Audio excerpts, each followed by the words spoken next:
Friends, welcome to my channel @the Empire। और आज का हमारा टॉपिक है लैरिंजाइटिस। तो आज हम पढ़ेंगे लैरिंजाइटिस के बारे में। तो सबसे पहले हम इसकी एनाटॉमी एंड फिजियोलॉजी देख लेते हैं लैरिंग्स की कि क्या होती है। इसको कॉमनली हम वॉइस बॉक्स भी बोलते हैं, जो कि हमारे नेक के टॉप ऑर्गन होता है। और इससे हम ब्रीथिंग इन्वॉल्व होती है, इसमें इसमें साउंड प्रोड्यूस होता है। और ये हमारे ट्रेकिया को भी प्रोटेक्ट करता है, जिससे कि हम फूड जो है एस्पिरेट ना कर ले, सांस की नली में ना चले जाए। तो लेरिंग्स के जो हाउसेस है, the vocal folds and the manipulate pitch and the volumes. ये आपके जो है फोल्ड्स पिच के वॉल्यूम को, आपकी वॉइस की पिच को, वॉल्यूम को मैनिपुलेट करने का काम करता है ना। सो फिजियोलॉजी अगर हम देखें तो इसका काम है सॉलोइंग का। इसका जो लैरिंग्स का जो इम्पोर्टेंट रोल है वो है डायरेक्ट फूड को ईसोफेगस में भेजना।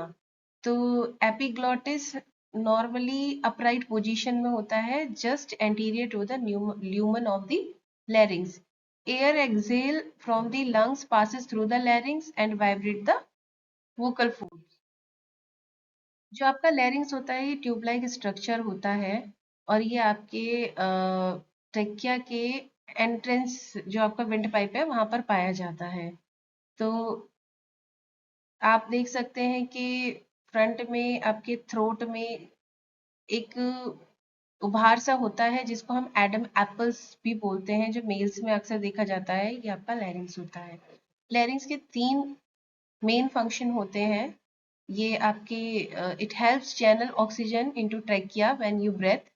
It acts like a valve closing off the trachea when you swallow to prevent food or liquid entering your airways.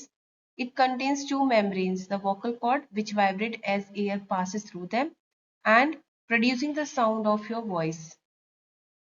Introduction अगर हम देखते हैं तो लेरिंजाइटिस क्या है। ये एक इन्फ्लामेशन होता है लेरिंग्स में। तो ये आपका एक्यूट भी हो सकता है और क्रोनिक भी हो सकता है। इसके बारे में हम आगे देखेंगे। तो definition, laryngitis is inflammation of the larynx और वॉइस बॉक्स। इसके सिम्टम्स जो आते हैं, हॉर्स वॉइस है, फीवर है, कफ है, पेन है थ्रोट में, एंड सॉलो करने में ट्रबल हो रहा है, प्रॉब्लम हो रही है लास्ट 2 वीक्स से। तो आप समझ जाइए कि कहीं ना कहीं आपके लैरिंग्स में प्रॉब्लम हो रही है। तो ये हमारा it is the inflammation of the लैरिंग्स और वॉइस बॉक्स। अगर हम टाइप्स की बात करते हो तो इसके 2 मेन टाइप्स होते हैं, 2 मेन टाइप्स होते हैं, acute laryngitis and chronic laryngitis. तो एक्यूट लैरिंजाइटिस की अगर हम बात करें तो सिम्टम्स जो है इसमें 3 वीक से ज्यादा नहीं होते, तो ये हो जाता है हमारा एक्यूट लैरिंजाइटिस। और क्रोनिक लैरिंजाइटिस हमारा होता है जब हमारे सिम्टम्स 3 वीक से ज्यादा हो जाते हैं, तो हम उसको क्रोनिक में काउंट करने लगते हैं। Acute laryngitis infection is the most common cause of acute laryngitis. जैसे वायरल इन्फेक्शन है या कॉमन कोल्ड है, जिसकी वजह से एक्यूट लैरिंजाइटिस हो जाता है। अदर कॉजेज भी हो सकते हैं, जैसे कि मिस यूजिंग और ओवर यूजिंग द वॉइस। जब हम अपनी आवाज को मिस यूज करते हैं, चीखते चिल्लाते हैं, तब भी ये हो सकता है। जैसे कि एग्जाम्पल इसमें दे रखा है, शाउटिंग, चिल्लाना, सिंगिंग टू लाउड, बहुत तेज गाना। तो मैनी प्रोफेशनल सिंगर्स जो है वो कभी कभी एक्यूट लैरिंजाइटिस से भी सफर करते हैं। सो क्रोनिक लैरिंजाइटिस अगर हम देखें तो ये किन की वजह से होता है। सिगरेट स्मोकिंग की वजह से हो जाता है। अल्कोहल मिस यूज, बहुत ज्यादा अल्कोहल हम लेते हैं, उसकी वजह से हो जाता है। GERD, गैस्ट्रोइजोफेगल रिफ्लेक्स डिजीज की वजह से भी हो सकता है, जहां पर हमारा क्या होता है, जो एसिड होता है, स्टमक एसिड, वो बार बार थ्रोट की तरफ को आता है, जिसकी वजह से वहां पर इरिटेशन होने लगती है, और ये लैरिंजाइटिस होने के चांसेस बढ़ जाते हैं। कुछ हमारे एनवायरमेंटल फैक्टर भी हैं, जैसे कि डस्ट है, फ्यूम्स है, केमिकल्स हैं। तो इनकी वजह से भी ये हो सकता है। लेस कॉमनली इन्फेक्शन की वजह से होता है, क्योंकि कॉमनली जो लेरिंजाइटिस होता है वो एक्यूट लेरिंजाइटिस इन्फेक्शन की वजह से होता है। ईटियोलॉजी की बात करें तो हमारा सबसे पहला अगर हम देखें तो मतलब कि वायरस। कौन कौन से ऐसे वायरस हैं जिसकी वजह से हमारे को लेरिंजाइटिस हो सकता है। जैसे राइनो वायरस है, इन्फ्लुएंजा वायरस है, पैरा इन्फ्लुएंजा वायरस है, एडिनो वायरस, कोरोना वायरस और आरसी। Bacteria, group A streptococcus, streptococcus pneumoniae, C diphtheriae, M catarrhalis, haemophilus influenza, bordetella pertussis, ये कुछ बैक्टीरिया और वायरस हैं जिसकी वजह से या तो वायरल लेरिंजाइटिस होगा या बैक्टीरियल लेरिंजाइटिस होता है, जिसका मैनेजमेंट हम आगे बताएंगे कि वो डिपेंड करता है कौन सा लेरिंजाइटिस हुआ है। फंगल इन्फेक्शन भी हो जाता है, हिस्टोप्लाज्मा, ब्लास्टोमाइसिस, कैंडिडा। तो ये फंगल लेरिंजाइटिस है या बैक्टीरियल लेरिंजाइटिस है या फिर वायरल लेरिंजाइटिस है, ये हमारा टेस्ट करने पे पता चलता है। कुछ ट्रॉमा है, मैंने आपको जैसे बताया था, एक्सेसिव येलिंग या और स्क्रीमिंग और सिंगिंग, अपनी वॉइस का, वोकल फोल्ड्स का मिसयूज करना, ये ट्रॉमा के अंदर में आता है जिसकी वजह से लेरिंजाइटिस हो जाता है।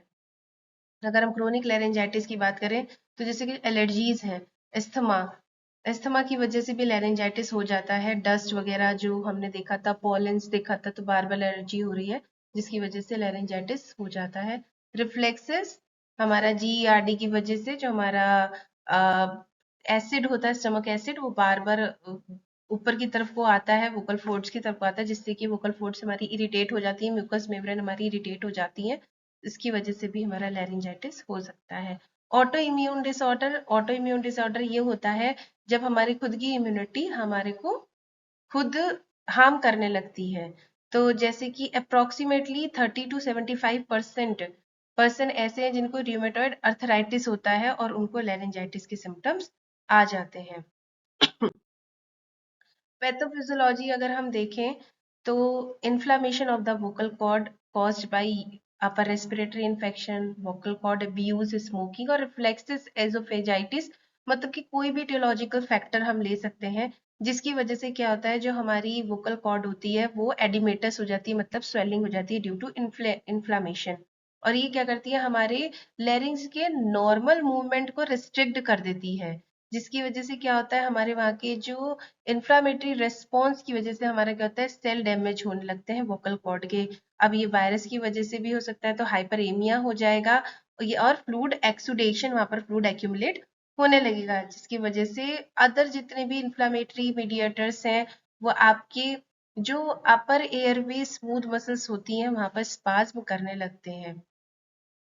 साइन एंड सिम्टम्स ऑफ लेरिंजाइटिस, तो सबसे पहला इसका है हॉर्स वॉइस। तो मेन कॉमनली जो प्राइमरी सिम्टम्स जिसे हम कह सकते हैं होता है हॉर्स वॉइस, क्योंकि इसकी वजह से और ज्यादा भी अदर हमारे सिम्टम्स आ सकते हैं, जैसे कि ड्राई और सोर थ्रोट आपका हो जाएगा, कफिंग, फ्रीक्वेंट थ्रोट क्लियरिंग, ऐसा लगेगा कि आपको बार बार थ्रोट क्लियर करने की जरूरत है, आपका सलाइवा प्रोडक्शन बढ़ जाएगा, आपको डिफिकल्टी इन सॉलोइंग, कुछ भी निगलने में दिक्कत हो जाएगी, और sensation of swelling in the area of the larynx, आपके लेरिंग्स गले में, नेक में, फ्रंट नेक में ऐसा लगेगा डिस्कम्फर्ट से, जैसे कि कुछ है, कुछ फील हो रहा है, जस्ट ड्यू टू इन्फ्लेमेशन और एडिमेटस और स्वेलिंग। तो ग्लोबस फेरेंजियस, मतलब कि ऐसा लगेगा कि जैसे लम्प फील होगा आपको थ्रोट में कि कुछ सॉफ्ट सा आपके थ्रोट में है, और कोल्ड और फ्लू लाइक सिम्टम्स जैसे कि कफ हो सकता है, फीवर आपको हो जाएगा, और आपके जो थ्रोट के आसपास के लिम्फ नोड्स होते हैं चेस्ट के और फेस के, वो स्वेल हो जाएंगे। पेशेंट को माइल्जिया होगा, मतलब जर्नल मसल से एक होगा, शॉर्टनेस ऑफ ब्रेथ हो जाएगी। प्रीडोमिनेटली ये चिल्ड्रंस में शॉर्टनेस ऑफ ब्रेथ देखी गई है। ये कुछ सिम्टम्स हैं आपकी horse voice, loss of voice, बोलने में दिक्कत होगी, पर्सन बोल नहीं पाएगा, पेनफुल स्पीक होगी, जब बोलेगा तो उसकी नेक में पेन होगा, सॉलो नहीं कर पाएगा, पेन होगा, ब्रेथ लेने में दिक्कत होगी, शॉर्टनेस ऑफ ब्रेथ हो जाएगी, अपर रेस्पिरेटरी इन्फेक्शन हो जाएगा और गला दुखेगा। डायग्नोस्टिक इवैल्यूएशन में सबसे पहले तो हम हिस्ट्री कलेक्ट करते हैं पेशेंट का, उसकी प्रीवियस हिस्ट्री से लेकर के उसके खाने पीने तक की हिस्ट्री, अल्कोहल, स्मोकिंग, सारी हिस्ट्री हम उसकी लेंगे, एज वेल एज उसका फिजिकल एग्जामिनेशन करेंगे। इसमें हम उसके अलावा हम विजुअल डायग्नोसिस करते हैं, लैरिंजोस्कोपी और स्ट्रोबोस्कोपी। लैरिंजोस्कोपी विजुअलाइजेशन ऑफ द लैरिंग्स, और उसी के साथ साथ हम बायोप्सी भी कर लेते हैं, ये देखने के लिए कि कहीं कोई कैंसर के सिम्टम्स तो नहीं है। Now management of laryngitis, management of laryngitis depend on the underline causes. अब ये मैनेजमेंट मैंने आपको पहले ही बताया था कि वायरल इन्फेक्शन है, बैक्टीरियल है, एलर्जी से हुआ है, या वोकल स्ट्रेन की वजह से हुआ है, उस पे और उसकी सीवियरिटी पे डिपेंड करता है हमारा मैनेजमेंट।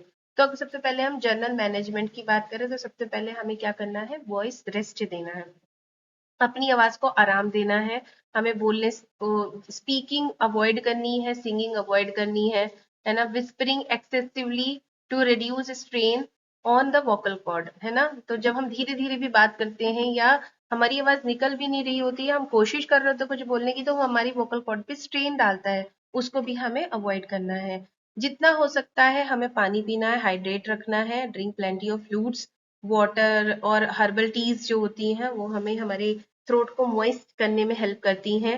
ह्यूमिडिफिकेशन, हमें इनहेल स्टीम इनहेल लेना है जिससे कि हमारी वोकल कॉर्ड को ह्यूमिडिफायर मिल सके। अवॉइड इरिटेंट्स जैसे कि स्मोकिंग है, अल्कोहल है, एनवायरमेंटल इरिटेंट्स है, डस्ट, स्ट्रॉन्ग अडर्स जिससे पर्सन को एलर्जी हो रही है, इन सब चीजों से उसे दूर रहना है, क्योंकि बार बार इनके कांटेक्ट में आने में उसको क्रोनिक लेरिंजाइटिस भी हो सकता है। तो हम कोशिश करेंगे कि इन सब चीजों से पेशेंट को दूर रखें।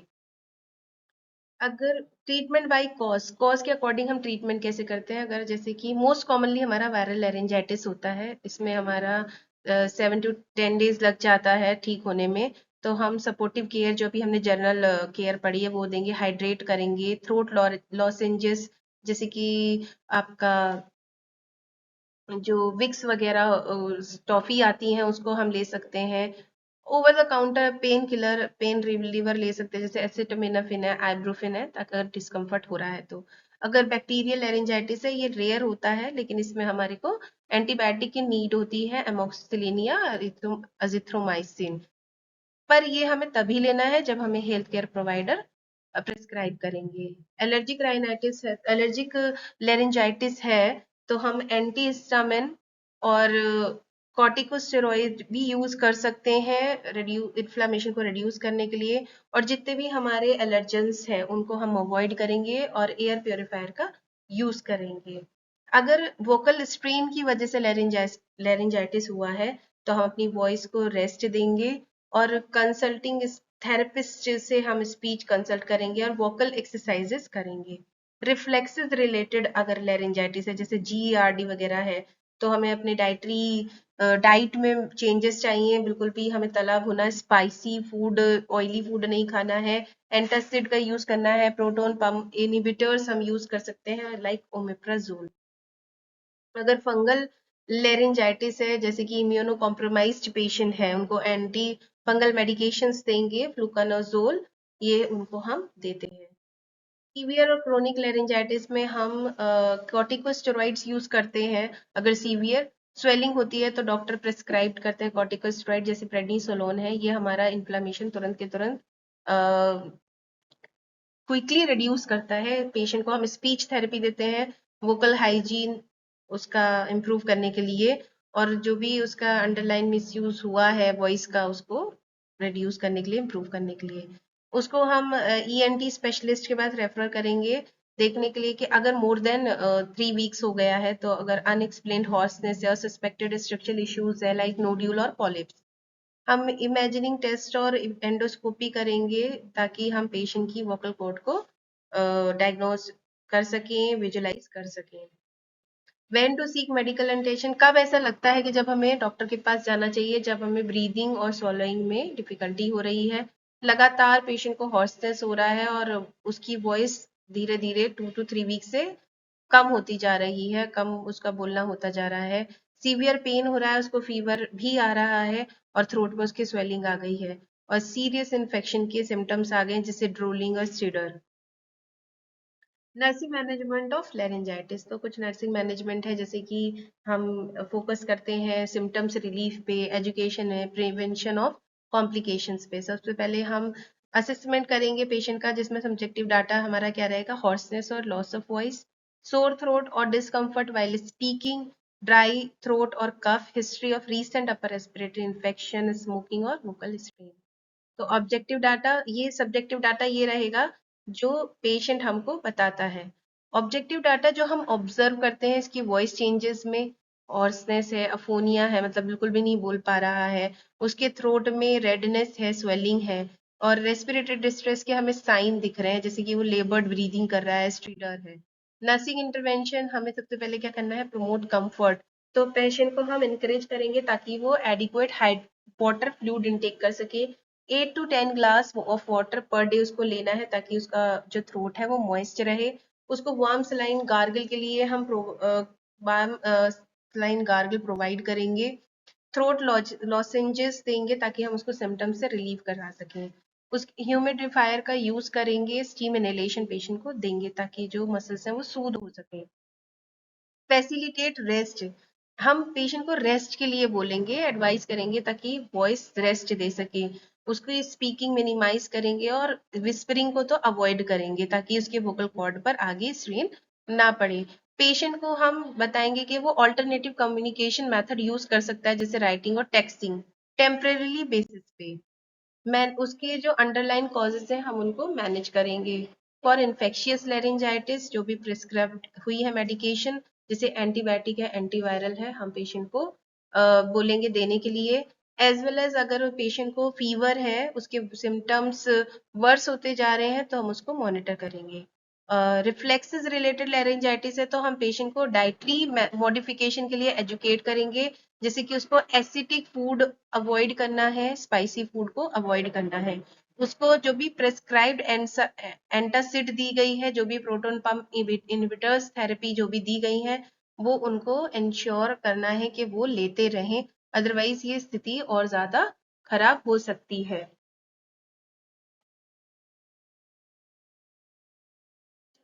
सो एलर्जिक लेरिंजाइटिस के लिए हम पेशेंट को एंटी हिस्टामिन्स देते हैं, प्रिस्क्राइब करते हैं और एजुकेट करते हैं पेशेंट को ताकि वो एलर्जन अवॉइडेंस कर सके। इसके अलावा कॉम्प्लिकेशन से प्रिवेंशन के लिए हम पेशेंट के साइन को, जो भी एयरवे ऑब्स्ट्रक्शन है उसको मॉनिटर करेंगे। उसको अगर ब्रीदिंग डिफिकल्टी हो रही है तो हम उसको मॉनिटर करेंगे। पेशेंट को हम सेमी फाउलर पोजिशन देते हैं ताकि वो प्रॉपर ब्रीथ कर सके, उसको ब्रीदिंग डिफिकल्टी ना हो अगर जरूरत पड़े तो। और उसको पेशेंट को हम क्या करेंगे, ऑक्सीजन थेरेपी देते हैं अगर उसको रेस्पिरेटरी डिस्ट्रेस हो रहा है, हमें पता चला, हम देख रहे हैं और तुरंत के तुरंत हमें डॉक्टर को रिपोर्ट करना है। पेशेंट को हम एजुकेशन प्रोवाइड कराएंगे, इम्पोर्टेंस ऑफ अवॉइडिंग स्मोकिंग हमें पेशेंट को बताना है, अल्कोहल अवॉइड करने की इम्पोर्टेंस बतानी है। और अगर पेशेंट एलर्जिक है डस्ट और स्ट्रॉन्ग केमिकल से तो उसको अवॉइड करने के लिए हमें उसे एजुकेट करना है। उसको प्रॉपर टीच करना है वोकल हाइजीन करने मेंटेन रखने के लिए, इंक्लूडिंग अवॉइड येलिंग और स्पीकिंग लाउडली। पेशेंट को हमें मना करना है कि चिल्लाए नहीं और ज्यादा तेज बोले नहीं। पेशेंट को हैंड हाइजीन के बारे में भी हमें प्रॉपर बताना है ताकि अपर रेस्पिरेटरी इन्फेक्शन ना हो। पेशेंट को साइको सोशल सपोर्ट भी हमें देना है, उसको temporary nature of symptom in most cases हमें बताने, रीअश्योर करना है और address concern related to work और communication difficulties due to voiceless. Thank you.